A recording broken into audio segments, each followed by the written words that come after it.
Good morning. It's Monday, December 1st. I'm Brad Bowman, Senior Director of FDD's Center on Military and Political Power, filling in for John Schanzer. Welcome back to the FDD Morning Brief. Today, I'll be talking with Dana Stroul from the Washington Institute. The last time she joined me on the Morning Brief was October 28th, 2024. A lot has changed in the Middle East since then, and I'm looking forward to checking in with her. Before we do that, here are a few thoughts from me on the situation in Gaza and Iran. The Trump administration deserves credit, significant credit, for developing and building an international consensus around the 20-point Gaza peace plan. The living hostages were finally returned to their families, and we have an opportunity to create a more secure Israel, reduce the suffering of non-combatants in Gaza, and move toward a better future for both Israelis and Palestinians. U.S. Central Command, for its part, deserves credit for its agility and effectiveness in establishing the Civil Military Coordination Center, or CMCC, only a few days after leaders signed the Gaza peace plan. Those volunteering to support the CMCC are many. As of November 28th, the CMCC includes 50 partner nations and international organizations, according to U.S. Central Command. Unfortunately, volunteers for the International Stabilization Force are few. Italians, Azeris, and Indonesians, and perhaps others, may serve as troop contributing nations. That's a good thing, depending on the details and assuming Washington is wise enough to say no thanks to any offers from Turkey and Qatar. But here's the bad news. Even if a capable and empowered military forces are recruited for the ISF and they are properly trained and then deployed, they will apparently only be operating, at least for now, on the Israeli side of the yellow line, what we can call the green zone. In other words, on the other side of the yellow line in what we can call the red zone, Hamas enjoys a safe haven. And if Americans have learned anything in the Middle East of September 11th, 2001, that is that it is a dangerous thing to permit terrorists to enjoy safe havens. Why? That's because terrorists tend to use safe havens to recruit, accrue resources, train terrorists, and launch attacks. So you don't need to be a national security expert or Nostradamus to predict what Hamas is already doing in the red zone. You guessed it. Recruiting new terrorists, rebuilding its chain of command, communications, and assembly lines, and reasserting control over the population. Israelis and Americans are wise to be concerned about reports of drones smuggling weapons from Egypt into Gaza and to destroy terror tunnels wherever they can be found. To be clear, if the IDF is not striking Hamas in the red zone and the ISF is not even operating there, much less attempting to disarm Hamas, that means the terror group is only going to grow stronger. That'll eventually mean more suffering for Palestinian non-combatants, more terror attacks in the future against Israelis, and more costly efforts to ultimately defeat Hamas. A quick word on Iran. Israel demonstrated extraordinary capabilities during the 12-day war, and the United States demonstrated what it can do when it combines political will with its formidable military strength. There are two problems, however. In Iran, as well as in Gaza and Lebanon, military success has still not yet been translated into satisfactory and durable political outcomes. Second, the leading source of instability in the Middle East remains. The Islamic Republic of Iran remains in power and is still determined to continue to oppress the Iranian people, export terrorism, and attack and undermine its neighbors. It is also unwise to assume the regime has given up its long-term interest in a nuclear weapons capability. Worse still, the regime in Iran is a shrewd adversary that is not sitting on its hands. Iran is sprinting to learn what happened during the 12-day war and to prepare for the next battle. One way to think of the current situation is that Israel and Iran are in the midst of a learning and rearmament race. And the stakes for that race will be manifest in the next war, which is coming sooner or later. Tehran understands this, and that is why it is sprinting to dramatically increase its missile production capacity and its missile inventory in hopes of overwhelming Israeli and American missile defenses in the next war. Tehran is also likely working to improve its missile performance based on lessons from the 12-day war. Hearing this, some Americans and Israelis may be tempted to shrug with overconfidence. That would be a mistake, both because it is unwise to underestimate one's adversary, but also because there's reason to believe China is helping Iran with its ballistic missiles. Clearly, Iran and China understand both the need for military power and the value of partners. Americans should too. Today's guest is Dana Stroul. Dana is Director of Research at the Washington Institute for Near East Policy. From 2021 to 2023, during the Biden administration, she served as Deputy Assistant Secretary of Defense for the Middle East, the Pentagon's top civilian official with responsibility for that region. Among many other distinguished jobs and positions, she served for 5 years as a senior professional staff member on the Senate Foreign Relations Committee, where she covered the Middle East, North Africa, and Turkey. That is where Dana and I first worked together. I consider her a friend and one of the best experts in Washington on U.S. defense policy and strategy in the Middle East. I'm excited that she is joining us again here on the FDD Morning Brief. So without further ado, let's welcome her onto the show. Welcome to the program, Dana. How are you doing? Pleasure to be with you, Brad, and to reunite after our heady days in the Senate. Heady indeed, absolutely. I think we probably need 3 hours to geek out on defense policy and strategy in the Middle East. Admire your analysis and appreciate your analysis so much. So with your permission, I'll just jump right in. As I kind of flicked out there at the beginning, a lot has changed in the Middle East. I went back and Googled and reminded myself when we last talked, and it's been about 13 months. So, I'd love to kind of frame our discussion before we dive into some subsequent details. I'm interested in how you see the region now. What are some major changes and continuities that we've seen in the last 13 months from your perspective? It's a great question. And I could also spend days nerding out with you over Middle East policy, defense policy, all of the changes we've seen. But the region really is, I would say, the strategic chessboard fundamentally shifted from when you and I were last on this show together. So, for example, we've had 2 ceasefires in Gaza, one that went into effect in January of 2025, and then one that went into effect only about 6 weeks ago. We've seen the United States increase its military action. There have been more interstate wars, Israel versus Iran, the United States entering.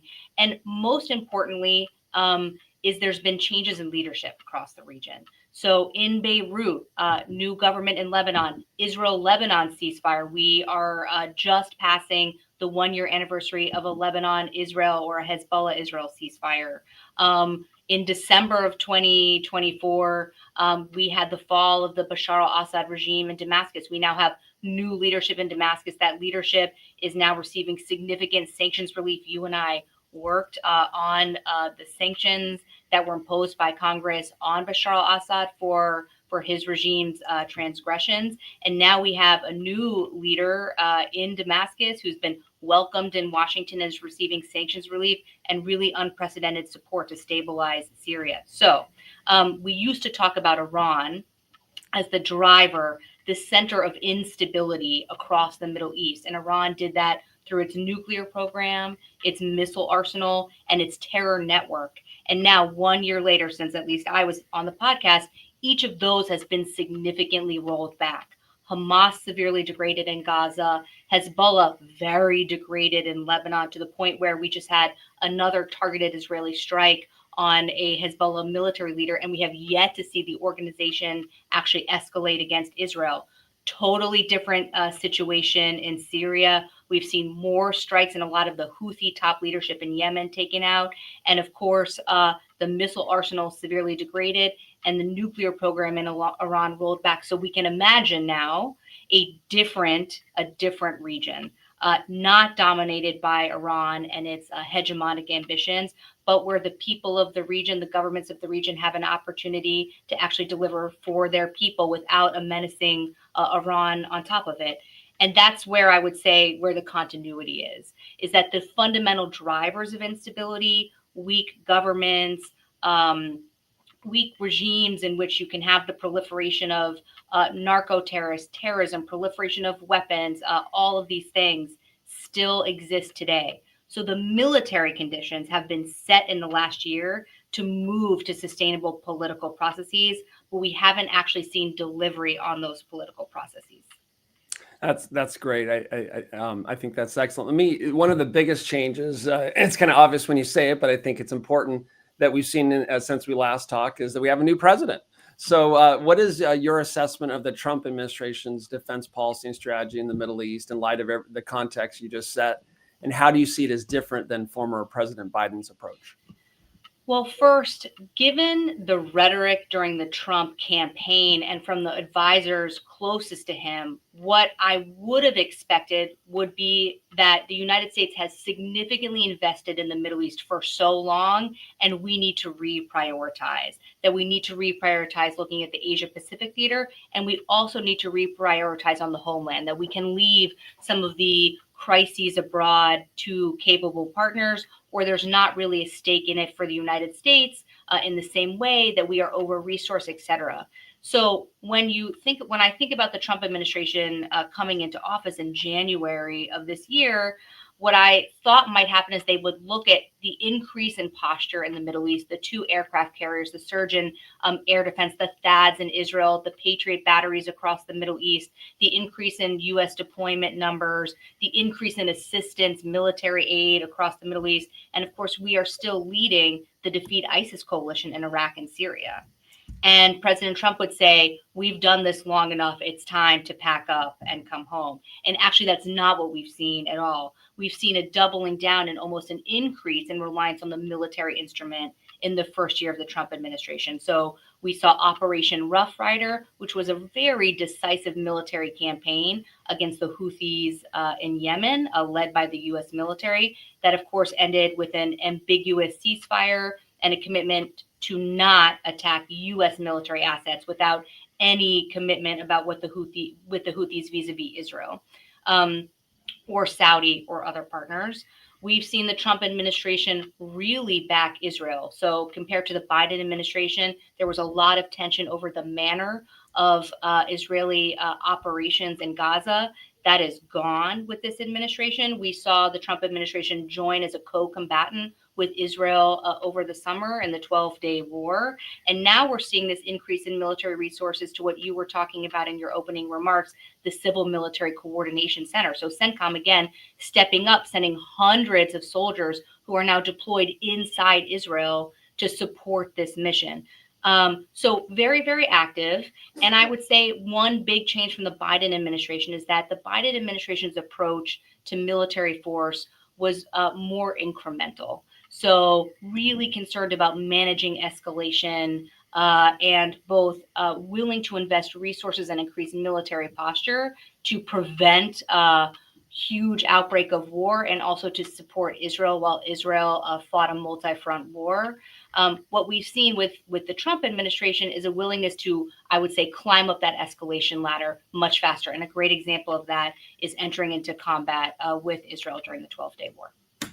I think that's really solid analysis. I would just add to that I agree. It seems like, with deference to you, because you're working there in the Pentagon during the Biden administration, there was a real emphasis, as you said, in avoiding escalation, which is a worthy goal, right? We want to avoid conflict if you can, but sometimes when our adversaries hear that, hear that as a green light for more attacks. And so with the Trump administration, we saw, as you said, a willingness to climb up the escalation ladder, both in the Red Sea and Yemen with the Houthis, and in Iran, extraordinary American strikes on Iran's nuclear program, and, as you said, Operation Rough Rider. But I believe you don't have to answer it if you can't, but I believe that was a Biden administration plan in Yemen that Trump actually started to implement, but only implemented it for a few weeks. And it was my assessment that it would have had to gone much more longer than it did to actually accomplish its full objectives. And while the strike on Iran's nuclear program severely degraded the nuclear program, my assessment for years that it would have taken many days, if not a week and a half or 2 weeks, to really do what we want to do on Iran's nuclear program. So willingness to escalate, go up the ladder, as you said, but maybe at times an unwillingness or inability to have the staying power to conduct those escalations long enough to set the table for some of the durable political outcomes that you and I might want to see. I don't know. Feel free to push back on that. I'm not going to push back. This is what I'm going to say. Okay. When it comes to military plans, either the execution of Operation Rough Rider in February or the execution of U.S. military options against Iran's nuclear program over the summer, that stuff just doesn't come together in a couple weeks. And it didn't come together only in the Biden administration, excuse me, either. What that is actually the national security establishment. The full resourcing and prioritization of intelligence collection resources, military capabilities, the investment in our military planners, our military platforms, our military technology. And those are plans that the military is directed to prepare. And of course, it takes a political decision to execute. So I am glad that the Trump administration inherited good, sound plans that could be executable. And I agree with you. I think in the case of Yemen, the ceasefire was likely called too soon. But the challenge, as you and I both know, because we supported senators who worked on the Senate Foreign Relations Committee, i.e. not, well, you were also staffing, I think, the Armed Services Committee. I was not. The military instrument is not a means to it. It is a means to an end, but not the end. So all wars, all conflicts don't end with only a ceasefire. They end with political processes, with diplomacy, with convening like-minded allies and partners who are willing to invest the political will, the resources, etc. And I think that's, again, where we are now. So with Iran, it was never going to be just the military strikes on the nuclear programs. It's what comes on the other side. And that's really my concern right now, is that we're seeing no action towards negotiations. We don't have IAEA inspectors on the ground in Iran. We're not moving forward with real transitional processes in the countries where Iran has traditionally projected its malign influence, in a way where those societies and those governments can be resilient enough to push back when Iran does what we know they're going to do, which is to try to re-entrench in these places. That's such a great response. And for the viewers, we didn't plan this, so this is just pure impromptu here. I thought that was just excellent. And I can't resist just two responses to your response. I mean, what I hear you saying, and I agree with you. I mean, it's not a partisan comment to say that the Trump administration, to some degree or another, was employing plans that had been long ago established, long before January 20th of this year, and using capabilities that had been researched, developed, and fielded many, many years ago. And so, the take-home message there, I think, for anyone of good faith, is that any administration stands on the shoulders of what previous administrations have done. And if we are going to secure our nation and our interest, then you have to build bipartisan consensus around those things. And maybe we should spend a little less time criticizing the previous administration and understanding that securing ourselves, our interests, and our allies requires both Republicans and Democrats to work together. Imagine that. Boy, I sound very out of date with things like that, but oh well, it's what I believe. And then ends not means, right? I spend my life focusing on defense issues, but I've also spent a little bit of it on foreign policy. And if we're only talking about blowing things up, then plan on blowing up things for a long time, because sooner or later you're going to get a political outcome. And I think that's one of my main concerns in the Middle East. So anyway, I digress. Dana, following the 12-day war, what do you think Tehran is up to? What do you see going on in Iran from your perspective? So if you're the Iranian regime and you had basically three pillars to project influence, and the whole idea of their security strategy was to push threats away from the borders, away from inside Iran. So you had your nuclear program, the threat of crossing that nuclear threshold. And we, of course, know from different declassified intelligence assessments that they were edging closer and closer to that line. Then you have the threat of the ballistic and cruise missile arsenal, plus those drones. The idea that if Iran is threatened at home, they would rain down their missiles and drones, probably not just Israel, but the whole region. And then three was that terrorist network. So all of the different non-state groups and militias in Iraq, in Yemen, in Syria, plus the Bashar al-Assad regime, in Lebanon, Hezbollah, Hamas, etc. And so the idea is those three pillars kept the regime safe at home. And if you're the regime and you're looking around right now, you didn't stand up for any of your proxies when they came under attack from Israel, and they are all degraded and rolled back. Your missile arsenal didn't really do what you were threatened. So the boogeyman of those the fear barrier has really been lowered when it comes to the ability of Israel and the region to together collectively defend the airspace of the Middle East from Iranian air threats. And then three, as Brad, you noted in your intro remarks, the nuclear program is pushed back, but it's not eliminated. If you're the Iranian regime and you're looking at all of that, plus everything we know about what's happening inside Iran, the economy is terrible. They're now talking about having to move people out of Tehran because of a water crisis. The youth are restless. I mean, it just goes on in terms of problems for this regime. You would think they try to figure out a way out which is negotiating on the nuclear program, since as far as we know, they still say they don't actually want to have a nuclear weapon. And they would figure out a way to get out from under this sanctions relief under the sanctions in order to enable the survival of the regime. And that's exactly not what the regime is doing right now. They pulled out of this initial Cairo agreement. They are rejecting and denying the IAEA the opportunity to have inspectors on the ground. We have no eyes on what's happening there. They continue to threaten that the next time against Israel, they will obliterate Israel. They continue to issue bellicose statements in support of the different proxies, although they're not actually resourcing that. And we know that they're talking to the Russians and Chinese about reconstituting the missile program, about what other kinds of assistance they can get at home. So I read this almost as typical Iran, which is create a crisis in order to get attention and then offer the most minimal of concessions to look like you're actually a reasonable negotiator.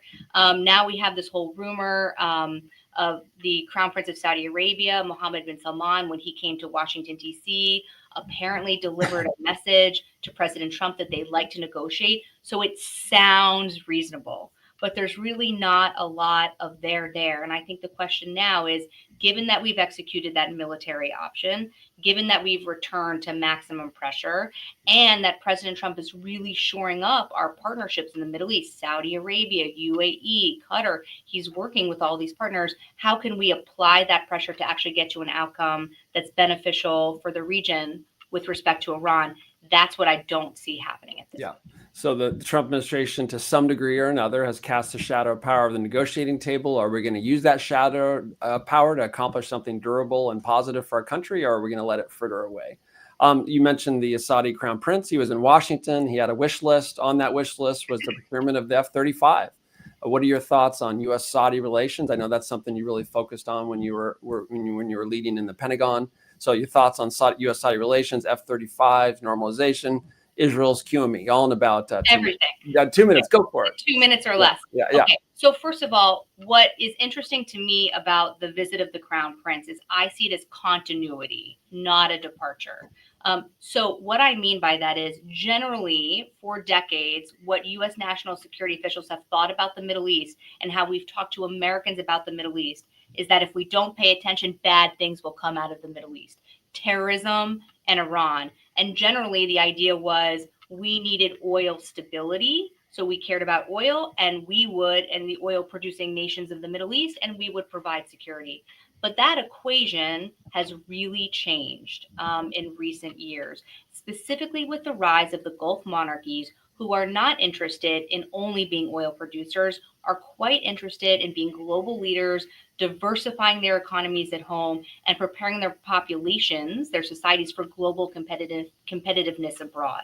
So that's AI, that's critical minerals, that's renewable energy, that's food security, everything that the United States is interested in for our own resilient economy and people. So if you are an American president, first Trump administration, Biden administration, and now second Trump administration, you're looking around for partners who have resources to invest with you and are interested in the same objectives as you are. Saudi Arabia, it shows up as a worthy partner to invest in. And so you saw a lot of that shift with President Biden and his administration, and we're seeing President Trump continue to ride that wave. We've also seen, and Brad, you will remember this very clearly from our time in the Senate, a real shift in bipartisan views about the strategic necessity of a U.S.-Saudi partnership. We talked a lot about things when you and I were in the Senate, like the murder of Washington Post journalist Jamal Khashoggi. And even though that's still a live issue, what we've seen in Washington is that acknowledgement of that terrible event and episode, but that it's not going to color everything about the U.S.-Saudi relationship, and we're going to try to move forward. So issue number one, or point number one, that this is continuity in viewing Saudi as a necessary partner, especially when we think about strategic competition with China. Do we want to be working with Saudi or at cross purposes with Saudi? And I think the elite answer here in Washington is we want to be working with Saudi. Doesn't mean we're going to agree on everything, but we're going to work through those differences. And on the whole, this is a partnership worth investing in. point number two yeah. on the F-35s, I know I'm going. Yeah, no. Sorry, please. No problem. So this is an interesting issue. If you're will recall, 5 years ago, the first Trump administration offered to sell F-35s to the United Arab Emirates, but that was in concert with a UAE commitment to the Abraham Accords and normalizing relations with Israel. This time, and think about Biden administration, there was actually negotiation of a full package. So Saudi-Israel normalization, as well as U.S.-Saudi defense treaty, civilian nuclear agreements, and all sorts of other bilateral agreements. So again, a package approach, and that actually would have included progress on a Palestinian self-determination as well.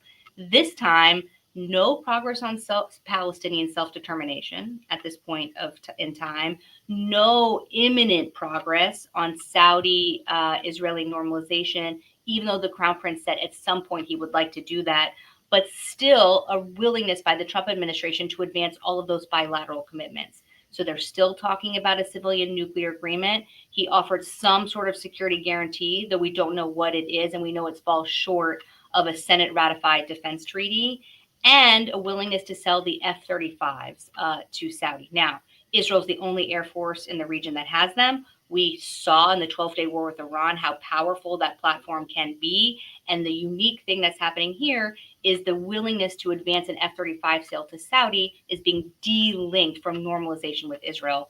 And that brings us to how we uphold Israel's qualitative military edge.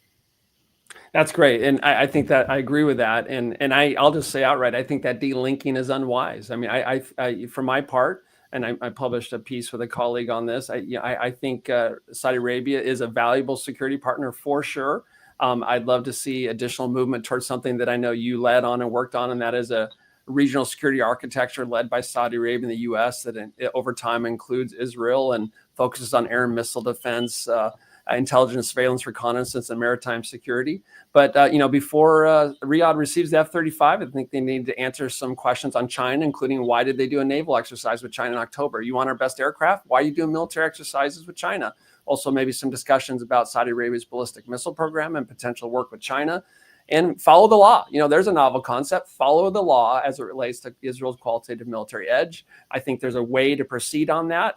As you said, if you get smart people of good faith in one room, and I would just say the delinking should be undone and relinked, and Riyadh should not receive its first F-35 until it normalizes with Israel. Why would you give a country in the Middle East our best fighter jet that refuses to make formal peace with Israel? To me, those are my thoughts. But anyway, as we move to conclude here, Dana, just let me squeeze in two last questions. Having known you for a long time and worked with you, I know you believe it's in the U.S. national security interest to help Israel replenish its stocks and acquire capabilities that it will need for future warfare, not out of charity, but because you believe it's a matter of principle and wise investment that helps empower American diplomacy and secure our interests in the region. For Americans who spend less time on these issues than you have, why do you believe that is the case to help that it's in our interest to help Israel have the weapons and munitions it needs to secure itself? So as an American citizen, we benefit when we have capable, willing partners around the world who can either address certain security threats on their own or partner with us to do it, so that the U.S. military and American warfighters, our young men and women in uniform, don't always have to do everything by themselves in order to keep us safe at home.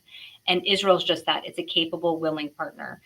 So we started out this conversation with everything that the Israel Defense Forces, supported by the rest of their security establishment, has achieved over the last 2 years since October 7th. And frankly, it was unimaginable when I was in the Pentagon that you would be in this situation with a degraded Hamas, a degraded Hezbollah, Bashar al-Assad out, a partner who's appears to have aligned interests with us in Damascus, the Houthis taking a knee, the Iraqi militias taking a knee, and Iran's program significantly set back. All of that was not done by the U.S. military.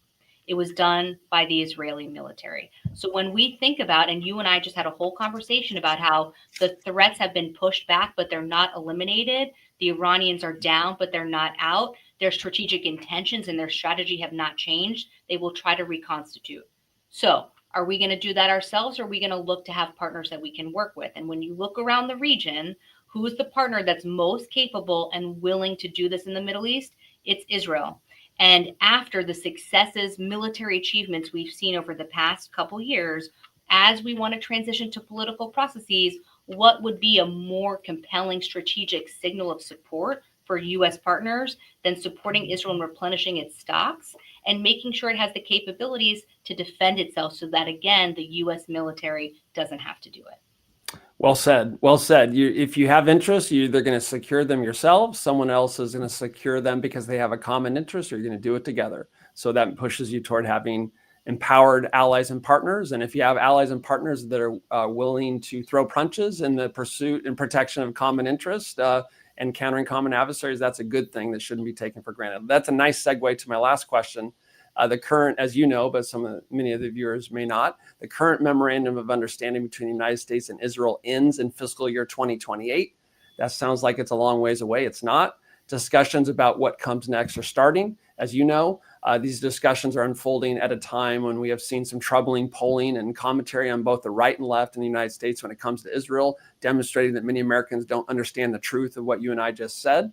You spent years working as we said, working for Democrats on the Hill and working in the Biden administration. What are some of your quick thoughts on what should replace the current MOU starting in fiscal year 2029? And then how do we build a bipartisan consensus around that? So I want to start with one of the comments you made in your introductory remarks. You said that Iran and Israel are in a learning and armament race. And that is true. And we in the United States are also part of that learning and armament race. We learned a lot about Iranian capabilities, where they fall short, and actually that they are a learning entity. And we saw their missile attacks evolve over the course of the 12-day war, which has implications for our military who's still deployed across the Middle East. And because Russia, Iran, China, North Korea are all working together, there's a possibility of knowledge transfer to other theaters, which also have significant implications for the United States. And then Israel, we also learned a lot about Israeli capabilities and where they need to go, where they need to improve, et cetera. So I think what's clear is in the past, these MOUs have invested in grant assistance. So U.S. assistance that for the most part, Israel spent on U.S. defense industry on certain platforms that enabled Israel to do what we just saw for the past 2 years. The next MOU should acknowledge that Israel is a much more professional, capable partner than when we started with the first and the second MOUs. And it should probably have more of an arc where we are moving from only grant assistance to more joint research and development. Because what we learned is that Israel is not using exclusively U.S. military platforms, U.S. intelligence, or U.S. capabilities. It also has its own quite impressive defense technology ecosystem, indigenous defense industry. And not only was Israel able to apply that effectively in the Middle East, we now see that it's concluding a lot of co-production and sales with others in the Middle East. And so we need to figure out how we both cooperate with Israel and how we create an MOU that enables more jointness and cooperation going forward. Well said. Yeah, no, good point. A learning and rearmament race, not just between Israel and Iran, but between the United States and our adversaries. And a lot of the learning that Israel has done, actually, I think, as someone who's, proudly served in the U.S. Army and was a Black Hawk pilot back in the day, we can learn a lot from what Israel did in the 12-day war. I cannot think of an example in American military history where we combined drones with F-15s and F-35s and satellite imagery and other things in the way that Israel did. And I think we can learn a lot from that.